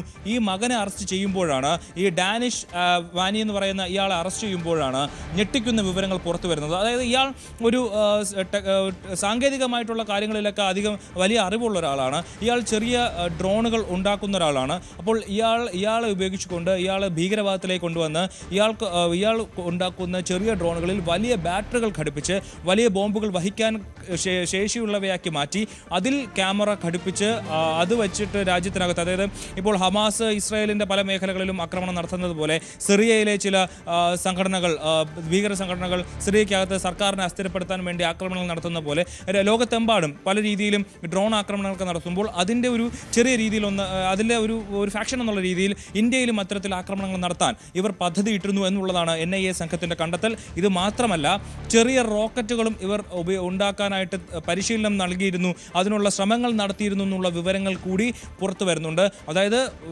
രാജ്യത്തെ നടുക്കുന്ന രീതിയിൽ, രാജ്യത്തിൻ്റെ ഭാവിയെ തന്നെ അസ്ഥിരപ്പെടുത്തുന്ന രീതിയിലുള്ള പദ്ധതികൾ ഈ ഭീകരന്മാരുടെ കയ്യിൽ ഉണ്ടായിരുന്നു എന്നുള്ളതാണ് ഏറ്റവും പ്രധാനമായും പുതിയതായിട്ട് വരുന്ന വിവരം. അതിൽ കഴിഞ്ഞ ദിവസം പിടിയിലായിട്ടുള്ള അമീർ റാഷിദ് അലിയുണ്ട്. ഇയാളും ഈ ചാവേർ ആക്രമണത്തിൽ കൊല്ലപ്പെട്ട ഉമർ നബിയും ചേർന്നിട്ടാണ് ഇത്തരത്തിൽ ഒരു ചെങ്കോട്ടയിൽ ഒരു സ്ഫോടനം നടത്തിയത്. എന്നാൽ ഇവർക്കെല്ലാം തമ്മിൽ ഒരു വലിയ രീതിയിൽ കണക്ഷൻ ഉണ്ടെന്നും വിവരങ്ങൾ വരുന്നുണ്ട്. അതുപോലെ തന്നെ ഇപ്പോൾ പിടിയിലായിട്ടുള്ള ജാസിർ ബിലാലിൻ്റെ ഒരു അമ്മാവനും കൂടി പിടിയിലായിട്ടുള്ള വിവരങ്ങൾ പുറത്തു വരുന്നുണ്ട്. അയാളുടെ പേര് വിവരങ്ങൾ പുറത്ത് വന്നിട്ടില്ല.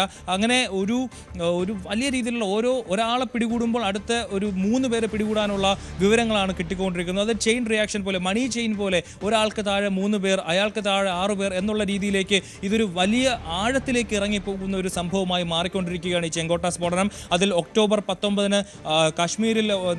കാശ്മീരിലെ ശ്രീനഗറിൽ ചില പോസ്റ്ററുകൾ പതിച്ചതുമായി ബന്ധപ്പെട്ടുള്ള അന്വേഷണമാണ് ഇത്ര വലിയൊരു മൊഡ്യൂളിലേക്ക് അന്വേഷണം എത്തുന്നത്. മാത്രമല്ല, ഈ സാധാരണയായി നമ്മുടെ രാജ്യത്തിന് പുറത്തു നിന്ന് അകത്തേക്ക് നുഴഞ്ഞു കയറുന്ന ഭീകരരടക്കമുള്ള ആൾക്കാരെ ഒരുപക്ഷെ നമ്മുടെ സൈന്യവും പോലീസും ഒക്കെ നിരീക്ഷണത്തിൽ വയ്ക്കും.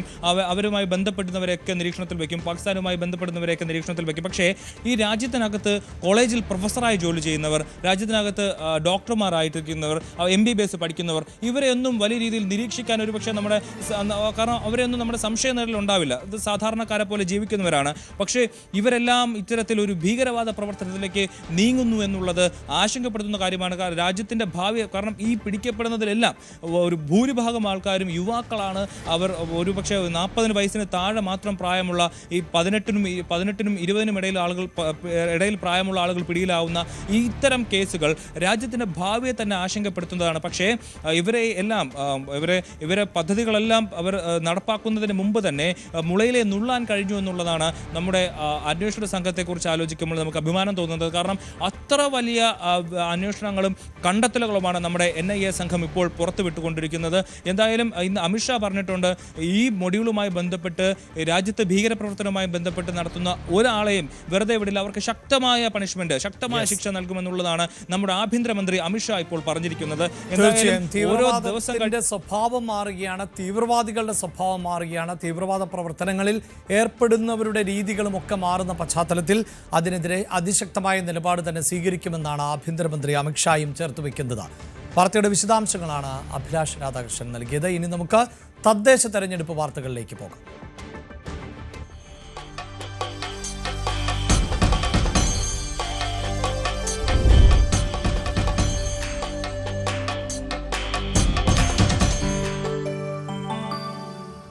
കോഴിക്കോട് കോർപ്പറേഷനിലെ UDFന്റെ മേയർ സ്ഥാനാർത്ഥി VM വിനു ഇന്ന് ഹൈക്കോടതിയിൽ ഹർജി നൽകും.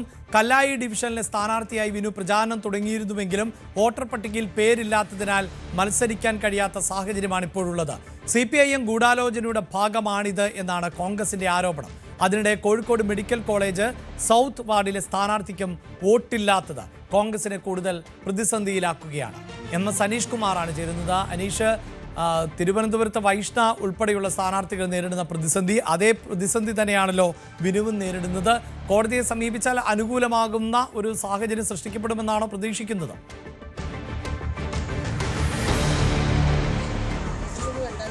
തീർച്ചയായും അത്തരം ഒരു പ്രതീക്ഷയിൽ തന്നെയാണ് UDF ക്യാമ്പുള്ളത്. അതുകൊണ്ട് തന്നെയാണ് VM വിനു ഇപ്പോഴും പ്രചാരണം ഊർജിതമായി തുടരുന്നത്. അദ്ദേഹത്തിൻ്റെ കല്ലായി ഡിവിഷനിലെ പ്രചാരണ സ്ഥലത്താണുള്ളത്. അദ്ദേഹം മുന്നോട്ട് തന്നെ പോയിക്കൊണ്ടിരിക്കുന്ന കാഴ്ചയാണ്.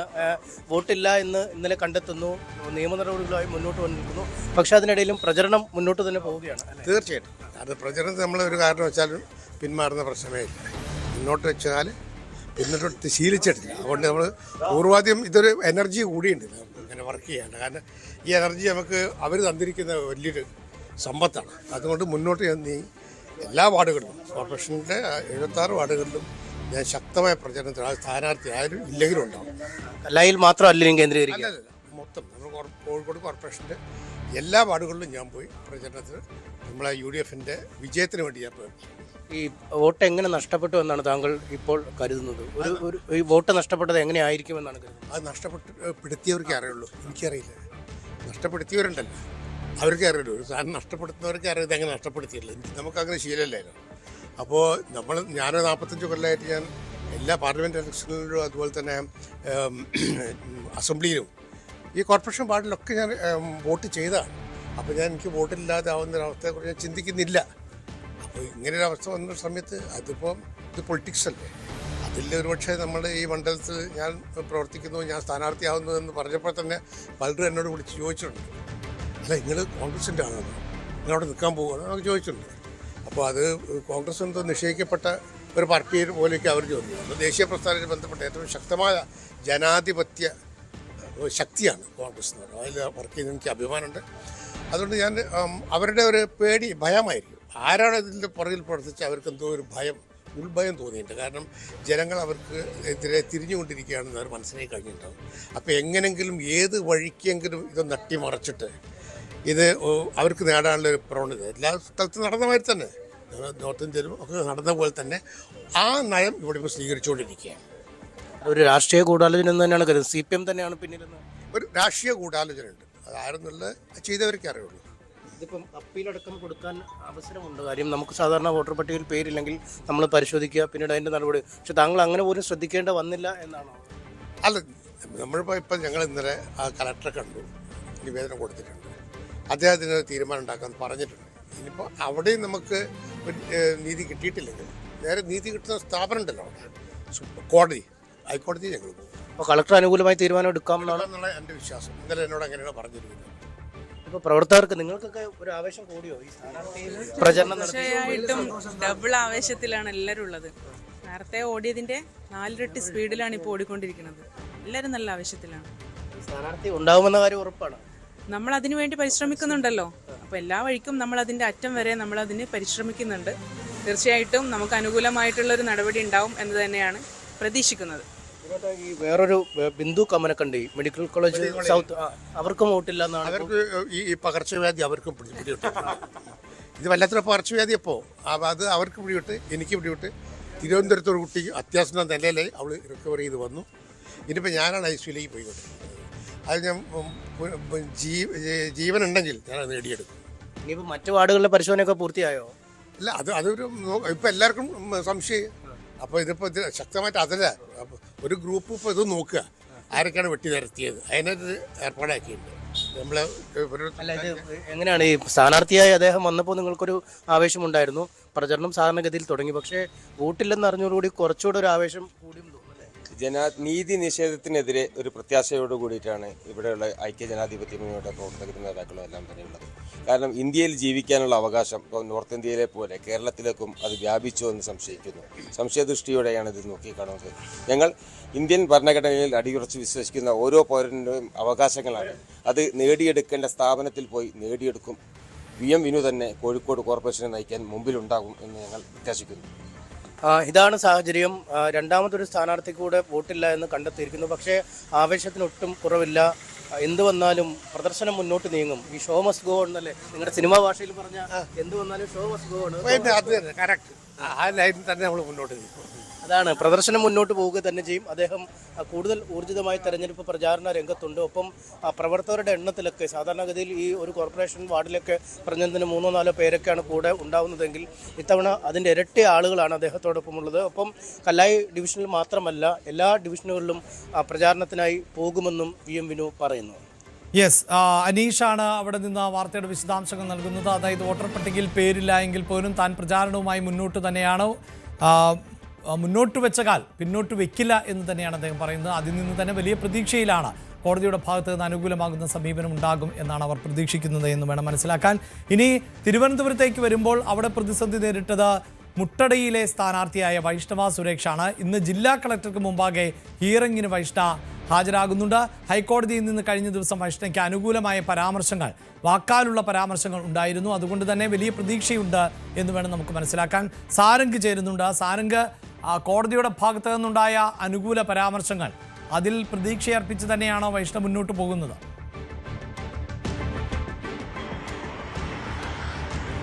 തീർച്ചയായും അഭിലാഷ്, കഴിഞ്ഞ ദിവസം തന്നെ വൈഷ്ണവയുടെ പ്രതികരണത്തിൽ നിന്ന് വ്യക്തമായിരുന്നു തീർച്ചയായും ഒരു അനുകൂല നിലപാട് കളക്ടറുടെ ഭാഗത്തു നിന്നടക്കം ഉണ്ടാകുമെന്നാണ് കോൺഗ്രസ് ഈ ഒരു ഇലക്ഷൻ ഗ്രൂപ്പും ഒപ്പം തന്നെ വൈഷ്ണവ് അടക്കം പ്രതീക്ഷിക്കുന്നത്.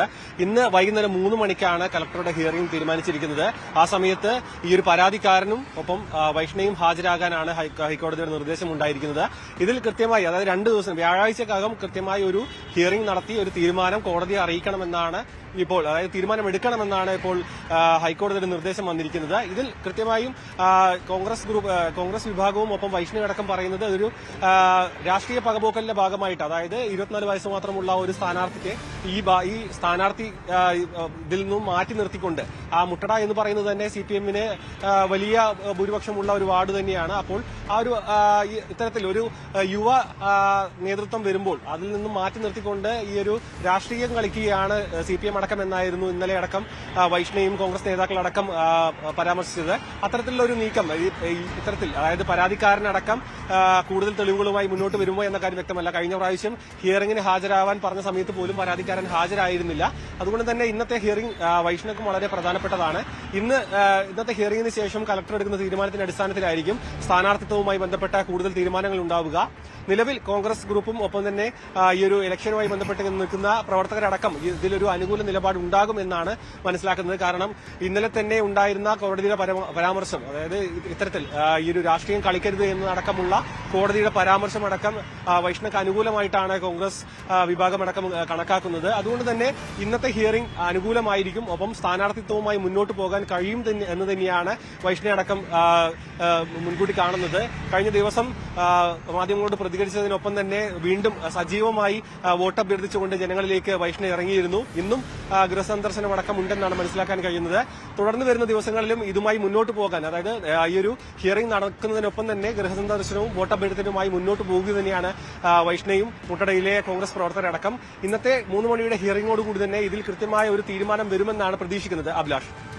യെസ്, ഇന്നത്തെ ഹിയറിംഗിന് ശേഷം ഇത് സംബന്ധിച്ചൊരു തീരുമാനമുണ്ടാകും. അതായത് വോട്ടേഴ്സ് ലിസ്റ്റിൽ പേരില്ല എന്ന പ്രതിസന്ധിയെ മറികടക്കാൻ സാധിക്കുമോ, സാങ്കേതികമായി അതിനെ എങ്ങനെയാണ് നേരിടാൻ പറ്റുക എന്നതുൾപ്പെടെയുള്ള കാര്യങ്ങളിൽ വ്യക്തത വരും എന്ന് വേണം നമുക്ക് പ്രതീക്ഷിക്കാൻ. തൃക്കാക്കര നഗരസഭയിൽ 2 ദമ്പതിമാർ സ്ഥാനാർത്ഥികളാണ്.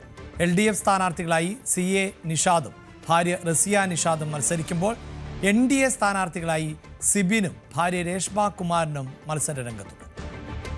ഭാര്യ മാറിയാൽ ഭർത്താവ്, ഭർത്താവ് മാറിയാൽ ഭാര്യ. ഇതാണ് നിലവിൽ തൃക്കാക്കര കൊല്ലം കുടിമുകൾ വാർഡിൻ്റെ ശീലം. അതാണ് ഇത്തവണ ഡീലിമിറ്റേഷൻ വന്നപ്പോൾ കൊല്ലം കുടിമുകളും കരുണാലയം വാർഡിലും, അതായത് കൊല്ലം കുടിമുകൾ വനിതാ സംവരണമാവുകയും കരുണാലയം ജനറൽ സീറ്റ് ആവുകയും ചെയ്ത സാഹചര്യത്തിൽ ഭർത്താവ് CA നിഷാദ് കരുണാലയം വാർഡിലും അതുപോലെ കൊല്ലം കുടിമുകളിൽ ഭാര്യ റസിയ നിഷാദ് മത്സരിക്കുകയാണ്. നിലവിൽ സിറ്റിംഗ് കൗൺസിലറുമാണ്, അതുപോലെ പൊതുമരാമത്ത് സ്റ്റാൻഡിംഗ് കമ്മിറ്റി ചെയർപേഴ്സണുമാണ് റസിയ നിഷാദും. 2 പേരും നമ്മളോടൊപ്പമുണ്ട്. എന്തായാലും മത്സരരംഗത്ത് 2 പേരും ഒന്നിച്ച് വോട്ട് അല്ലേ, തെരഞ്ഞെടുപ്പ് ചൂടുമായിട്ട് തെരഞ്ഞെടുപ്പ് പ്രചാരണമായിട്ട് ഒന്നിച്ചിറങ്ങിയിരിക്കുകയാണ്.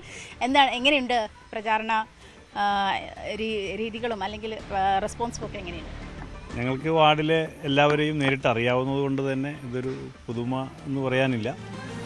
വാർഡ് ഡീലിമിറ്റേഷൻ്റെ ഭാഗമായിട്ട് വാർഡ് വിഭജനം വന്നതിൻ്റെ ഭാഗമായി 2 വാർഡായി മുറിഞ്ഞു പോയതാണ്. ഞങ്ങൾ ഇത്തവണ പാർട്ടി വലിയൊരു ഉത്തരവാദിത്തമാണ് ഞങ്ങൾക്ക് ഏൽപ്പിച്ചിരുന്നിരിക്കുന്നത്. നേരത്തെ ഒരാളായിരുന്നു മത്സരിക്കുന്നത്. ഞങ്ങൾ 2 പേരും CPMൻ്റെ ലോക്കൽ കമ്മിറ്റി അംഗങ്ങളാണ്. റസിയ മഹിളാ അസോസിയേഷനിൽ സജീവമാണ്. സിറ്റിംഗ് കൗൺസിലറും സ്റ്റാൻഡിംഗ് കമ്മിറ്റി ചെയർപേഴ്സണുമാണ്. ഞാൻ 2 പേരും മാറി മാറി രംഗത്തുണ്ടായിരുന്നു എന്നുള്ളതാണ്. മാറി മാറി മത്സരരംഗത്തുണ്ടായിരുന്നു. 2010 മുതലാണ്. UDFൻ്റെ ഒരു വാർഡായിരുന്നു, അവരുടെ ഒരു ശക്തി കേന്ദ്രമായിരുന്നു. അത് 2010 ഞങ്ങൾ പിടിച്ചതിന് ശേഷം തുടർന്ന് ഇങ്ങോട്ട് ഞങ്ങൾ 2 പേരും മാറി മാറി പാർട്ടി പരീക്ഷിക്കുകയായിരുന്നു. 2 പേരും വിജയത്തിലേക്കായിരുന്നു. 2 പേരും മഹാവിജയമായിരുന്നു എല്ലാ സമയത്തും നേടിയിട്ടുള്ളത്. ഇത്തവണയും അതുകൊണ്ട് തന്നെ ആയിരിക്കാം പാർട്ടി ഞങ്ങളോട് ഇങ്ങനെ ഒരു ഉത്തരവാദിത്തം ഏൽപ്പിച്ചത്. തീർച്ചയായിട്ടും വിജയപ്രതീക്ഷയുണ്ട്. പിന്നെ ഞങ്ങളെ സംബന്ധിച്ച് പറയുകയാണെങ്കിൽ ഇത് ഞങ്ങൾക്ക് കിട്ടുന്ന വലിയൊരു പാർട്ടി നൽകുന്ന ഞങ്ങൾക്ക് വലിയൊരു അംഗീകാരമായിട്ടാണ് ഞങ്ങളിതിനെ കാണുന്നത്. അപ്പോൾ അതുകൊണ്ട് ആ അംഗീകാരത്തിന് പോലെ തന്നെ ഞങ്ങൾ നല്ല വമ്പിച്ച പുരുഷത്തിൽ തന്നെ വിജയിക്കാൻ എന്നാണ് ഞങ്ങളുടെ ആഗ്രഹം. അതുപോലെ എല്ലാവരും ഞങ്ങൾക്ക് വേണ്ടി സപ്പോർട്ട് ചെയ്യുന്നുണ്ട്. ആ ഒരു പ്രതീക്ഷയിലാണ് ഞങ്ങൾ 2 പേരും. 2010 ശേഷം നിങ്ങൾക്ക് അന്വേഷിച്ചാൽ അറിയാം, ഈ വാർഡിൻ്റെ ഇപ്പോഴത്തെ സ്ഥിതി എന്ന് പറയുന്നത് നഗരത്തിനോടൊപ്പം കിടപിടിക്കുന്ന രീതിയിലാണ് നമ്മുടെ വാർഡിൻ്റെ സ്ഥിതി തന്നെ. പക്ഷേ ഇതിലേക്ക് പുതിയതായി കയറി വന്ന ഭാഗം എന്ന് പറയുന്നതും ഭാഗത്ത് ഇപ്പോഴും 10 വർഷം പിന്നിലാണ്. അതിനെ മുന്നോട്ട് കൊണ്ടുവരിക എന്നുള്ളതാണ്. അതായത് കൊല്ലംകുടിമുകൾ വാർഡ് ഇപ്പോൾ റസിയ മത്സരിക്കുന്ന വാർഡിലാണ് നിലവിലുള്ളതിൻ്റെ പിന്നോട്ട് പോയിരിക്കുന്നൊരു പ്രദേശം എന്ന് പറയുന്നത്. അത് മറ്റു വാർഡിൽ നിന്ന് കയറി വന്ന ഭാഗമാണ്.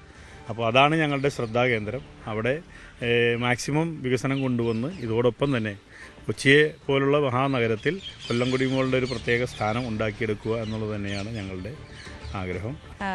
റോഡുകളുടെ നവീകരണം തന്നെയാണ് ഞങ്ങളുടെ ആദ്യത്തെ ഒരു വെല്ലുവിളി എന്ന് പറയുന്നത്. അത് തന്നെയായിരിക്കും ആദ്യം ചെയ്യണത്. അപ്പോൾ ഞങ്ങൾ വോട്ട് തേടി പോകുമ്പോഴായാലും അവർ പറയുന്ന ഒരു വാക്കുകളെന്ന് പറയുന്നത് നമുക്ക് റോഡുകൾ നന്നാക്കണം. അപ്പോൾ അതുകൊണ്ട് റോഡുകളുടെ നവീകരണമാണ് ഫസ്റ്റ് പ്രയോറിറ്റി ഞങ്ങൾ കൊടുക്കുന്നത്.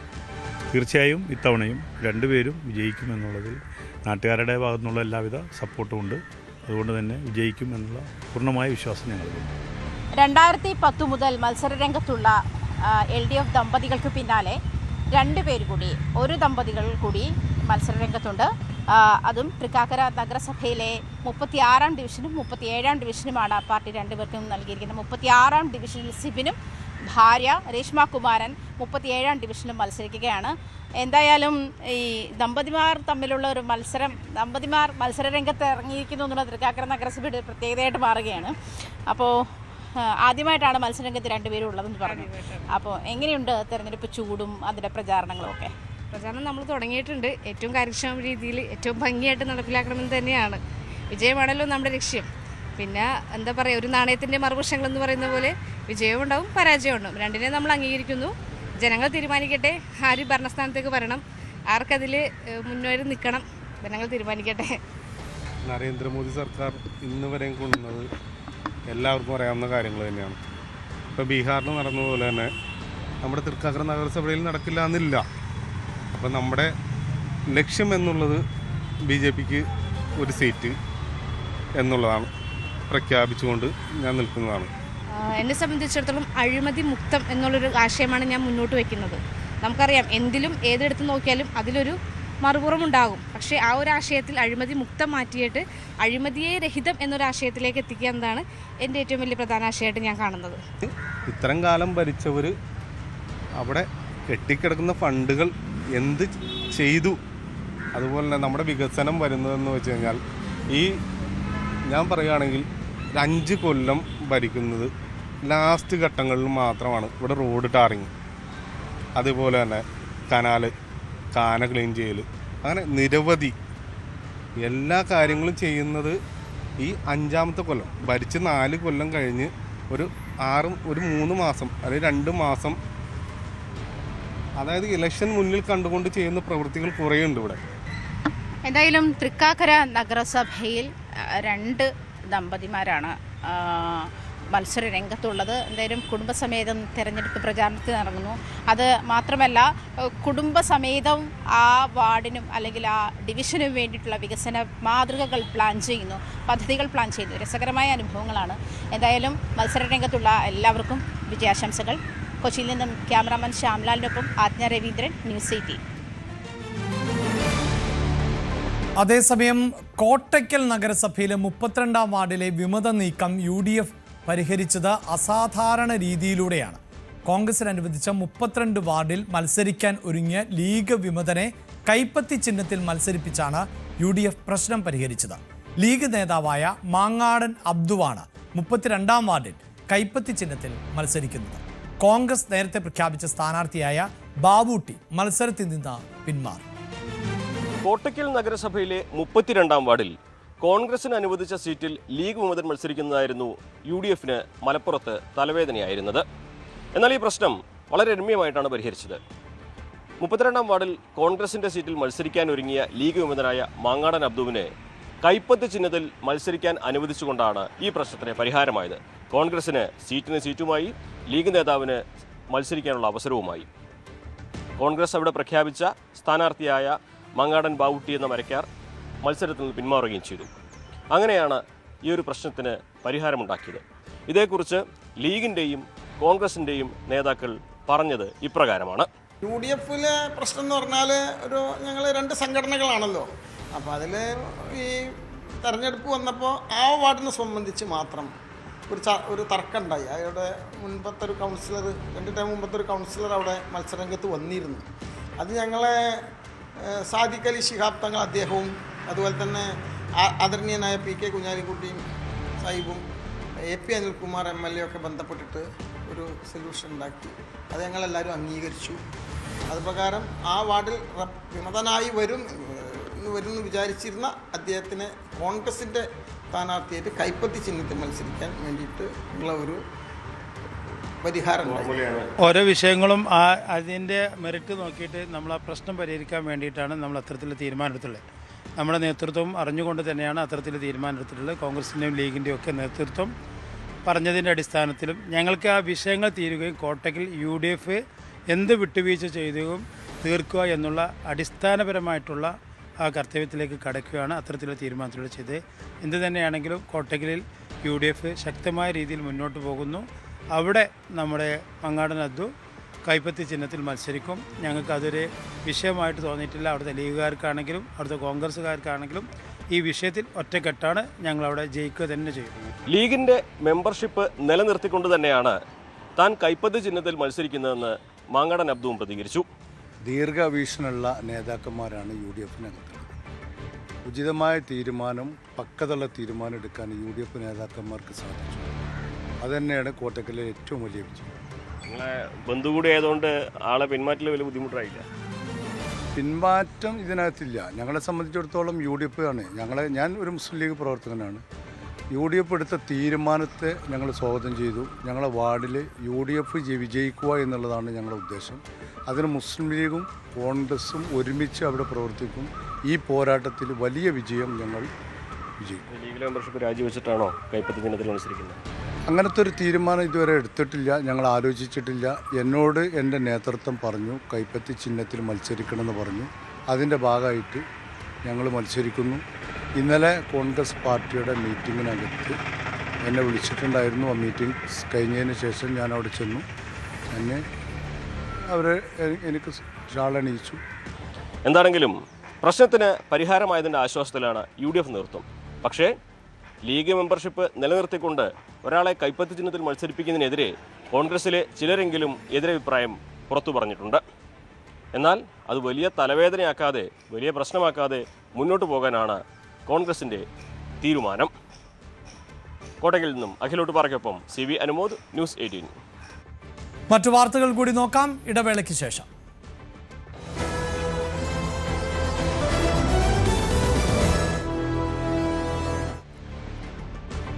മറ്റൊരു വാർത്തയിലേക്ക്. കണ്ണൂരിൽ BLO അനീഷ് ജോർജിന്റെ ആത്മഹത്യയിൽ ഡിജിറ്റൽ തെളിവുകൾ ശേഖരിക്കാൻ അന്വേഷണ സംഘം. അനീഷിന്റെ മൊബൈൽ ഫോൺ സൈബർ സെല്ലിന് കൈമാറും. ആവശ്യമെങ്കിൽ ആത്മഹത്യാ പ്രേരണ കുറ്റവും ചുമത്തും. കുടുംബങ്ങളുടെ മൊഴി രേഖപ്പെടുത്തിയ ശേഷം തുടർ നടപടികൾ സ്വീകരിക്കുമെന്നും അന്വേഷണ സംഘം അറിയിച്ചു. അതേസമയം അനീഷ് ജോർജിനെ ഭീഷണിപ്പെടുത്തിയെന്ന കോൺഗ്രസ് ആരോപണം CPIM തള്ളിക്കളഞ്ഞു.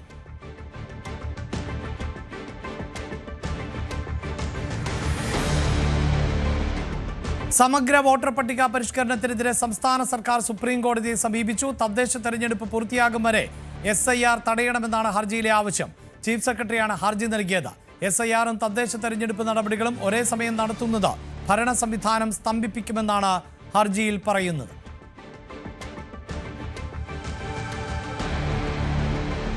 തീവ്ര വോട്ടർ പട്ടിക പരിഷ്കരണം നടക്കുന്ന 12 സംസ്ഥാനങ്ങളിലെയും കേന്ദ്രഭരണ പ്രദേശങ്ങളിലെയും കോൺഗ്രസ് നേതാക്കളുടെ യോഗം ഇന്ന് ഡൽഹിയിൽ ചേരും. ബീഹാറിലെ തോൽവി വോട്ട് കവർച്ച മൂലമാണ് ഉണ്ടായത് എന്ന പാർട്ടി നേതൃത്വത്തിന്റെ ആരോപണത്തിന് പിന്നാലെയാണ് ഇങ്ങനെയൊരു യോഗം ചേരാൻ തീരുമാനിച്ചത്. പാർട്ടി അധ്യക്ഷൻ മല്ലികാർജുൻ ഖാർഗെയും പ്രതിപക്ഷ നേതാവ് രാഹുൽ ഗാന്ധിയും യോഗത്തിൽ പങ്കെടുക്കും. കേരളം, ഛത്തീസ്ഗഡ്, ഗോവ, ഗുജറാത്ത്, മധ്യപ്രദേശ്, രാജസ്ഥാൻ, തമിഴ്നാട്, ഉത്തർപ്രദേശ്, പശ്ചിമ ബംഗാൾ, പുതുച്ചേരി, ആൻഡമാൻ നിക്കോബാർ ദ്വീപുകൾ, ലക്ഷദ്വീപ് എന്നീ 12 സംസ്ഥാനങ്ങളിലും കേന്ദ്രഭരണ പ്രദേശങ്ങളിലുമാണ് SIR നടക്കുന്നത്.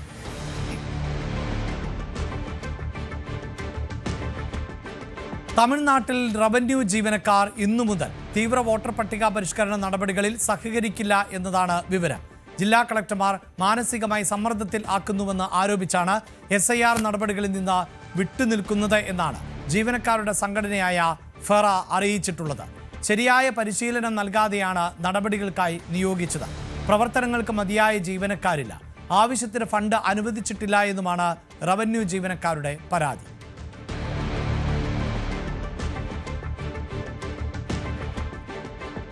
തിരുവനന്തപുരം തൈക്കാട് 19കാരന്റെ കൊലപാതകത്തിൽ പ്രതികളിൽ 2 പേർ കസ്റ്റഡിയിലായിട്ടുണ്ട്. ജഗതി സ്വദേശികളായ സന്ദീപ്, അഖിലേഷ് എന്നിവരാണ് കസ്റ്റഡിയിലുള്ളത്. അക്രമി സംഘത്തിലെ 5 പേരെ തിരിച്ചറിഞ്ഞു. കസ്റ്റഡിയിലുള്ള ഒരാൾ മുൻപും കുറ്റകൃത്യങ്ങൾ ചെയ്തിട്ടുണ്ട്. ഇന്നലെ വൈകിട്ടാണ് നെട്ടയം സ്വദേശി അലൻ കുത്തേറ്റ് മരിച്ചത്. ഡാൻ കുര്യനാണ് വാർത്തയുടെ വിശദാംശങ്ങളുമായി ചേരുന്നത്. ഡാൻ, ഈ പ്രതികളിൽ ഒരാൾ കുറ്റവാസനയുള്ള ആൾ എന്നാണ് പറയുന്നത്. മറ്റുള്ളവരുടെ പശ്ചാത്തലം എന്താണ്? മറ്റു വിവരങ്ങൾ എന്തൊക്കെയാണ്?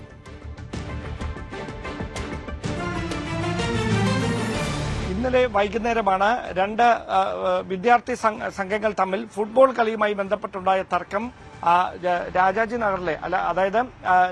നഗറിലെ ഒരു വിഭാഗവും അതോടൊപ്പം ജഗതി കോളനിയിലെ മറ്റൊരു വിഭാഗവും തമ്മിൽ ഏറ്റെടുക്കുകയും പിന്നീട് തൈക്കാട് വെച്ച ഇരു വിഭാഗങ്ങൾ തമ്മിൽ ഏറ്റുമുട്ടുകയും ചെയ്യുന്ന സാഹചര്യമുണ്ടായത്. അതിനിടയിലാണ് ജഗതി സ്വദേശികളായ സന്ദീപ്, അഖിലേഷ് എന്നിവർ ചേർന്ന് ഇപ്പോൾ കുത്തേറ്റ് മരണപ്പെട്ട അലനെ ആക്രമിച്ചത് എന്നാണ് അന്വേഷണ സംഘത്തിന്റെ പോലീസ് ഉദ്യോഗസ്ഥരുടെ കണ്ടെത്തൽ. അതുമായി ബന്ധപ്പെട്ട ചോദ്യം ചെയ്യലടക്കം പുരോഗമിക്കുന്നതേ ഉള്ളൂ.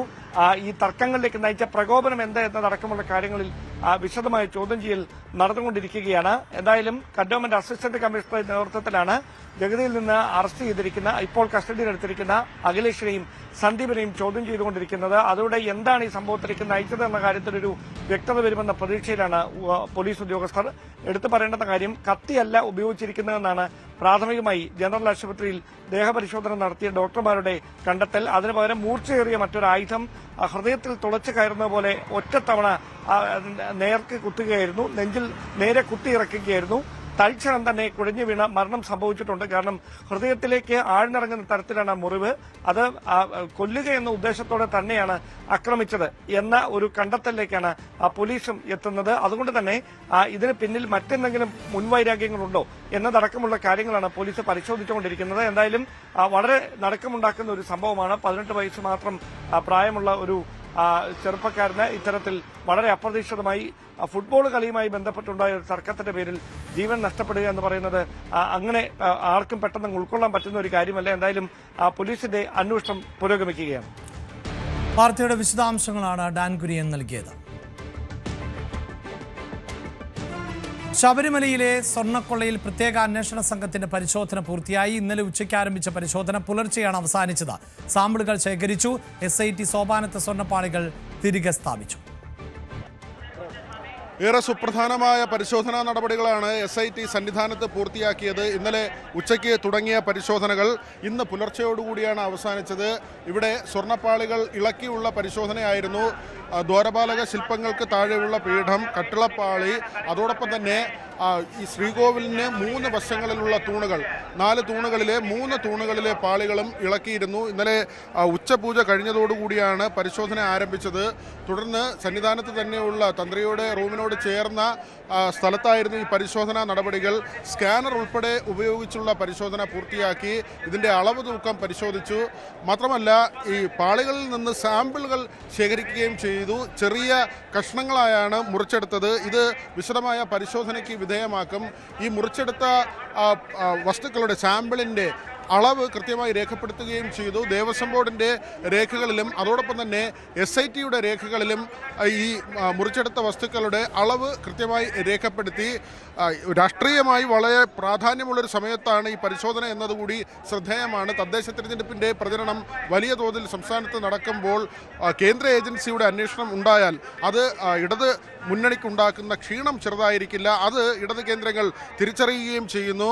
വളരെ പ്രധാനപ്പെട്ട കാര്യം, ED ഇതിനകം തന്നെ ഈ കേസുമായി ബന്ധപ്പെട്ട രേഖകൾ ആവശ്യപ്പെട്ട് കോടതിയെ സമീപിച്ചിട്ടുണ്ട്. പക്ഷേ SITക്ക് ഇപ്പോൾ കൃത്യമായി വിശദീകരിക്കാൻ കഴിയും. ഇതിൽ 5 അറസ്റ്റുകൾ ഉണ്ടായിരിക്കുന്നു. അതിൽ ഉണ്ണികൃഷ്ണൻ പോറ്റി, മുരാരി ബാബു, ദേവസ്വം ബോർഡ് പ്രസിഡന്റായ N വാസു ഉൾപ്പെടെയുള്ളവരുടെ അറസ്റ്റ് രേഖപ്പെടുത്തി. അതിന് പുറമെ ഇപ്പോൾ ഈ പരിശോധന ഇവിടെ കൃത്യമായി നടക്കുകയും ചെയ്യുന്നു. അതുകൊണ്ട് മറ്റ് ഏജൻസികളുടെ കടന്നുവരവ് ആവശ്യമില്ല എന്ന ഒരു നിലപാട് SITക്ക് കൈക്കൊള്ളാനും കഴിയും.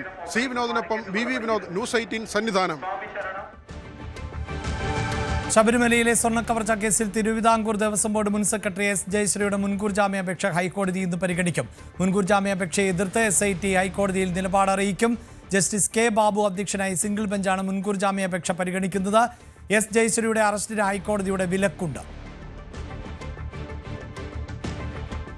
വിവാദങ്ങൾക്കിടയിലും ശബരിമലയിലേക്ക് തീർത്ഥാടകരുടെ പ്രവാഹമാണ്. 1.5 ദിവസത്തിനിടെ 1,66,000 പേർ മല ചവിട്ടി എന്നതാണ് കണക്ക്. മണ്ഡലകാലത്തിന്റെ തുടക്കത്തിൽ ആദ്യമായാണ് ഇത്രയധികം തിരക്ക് അനുഭവപ്പെടുന്നത്. മല കയറുന്നതിനിടെ ആവശ്യത്തിന് വെള്ളവും ഭക്ഷണവും ഇല്ല എന്ന് ഭക്തർക്ക് പരാതിയുണ്ട്. ശബരിമല നട തുറന്ന് 3-ാം ദിവസമാകുമ്പോഴേക്കും അഭൂതപൂർവമായ ഭക്തജന തിരക്കാണ് സന്നിധാനത്ത് അനുഭവപ്പെടുന്നത്. 10 മണിക്കൂർ വരെ വേണ്ടിവരുന്നു പമ്പയിൽ നിന്ന് സന്നിധാനത്തേക്ക് എത്താൻ.